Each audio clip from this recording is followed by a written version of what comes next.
Muna magana hankalinka yana wuri. Wai lafiya? Yogurt dina. Dama mai talle yogurt ne zo na yana zuba maka kalaman ƙarya? Let's watch this video. I say yogurt. Yogurt. The next message, I say yogurt. Yogurt. The next message,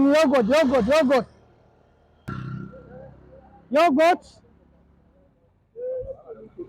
Dan Allah kai ka wanke min. Na gaya maka gobe nake son zan fita da su. Oke, za a gama in Allah ya. Dan Allah kai sauri. Oke, za a gama. Kuma su gogu da kyau. Oke, za a gama. Ni yanzu ina zan samu mashin ne ma. Kai, wallahi laji ga wata cika ne ina zuwa. Kan bar uba. Ba zan yadda ta ganni ina kallon yogurt ɗin nan ba. Gura uba. Bari in sauka ta nan ƙasa da. Wannan yariyar na samu na rasa ta kila diyar wani alaji ne ma. Kun baza capacity na. Yawwa.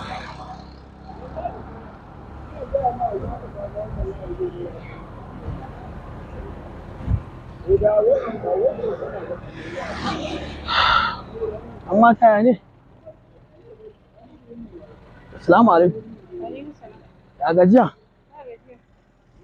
Ya jin daɗi. Watan kin gane?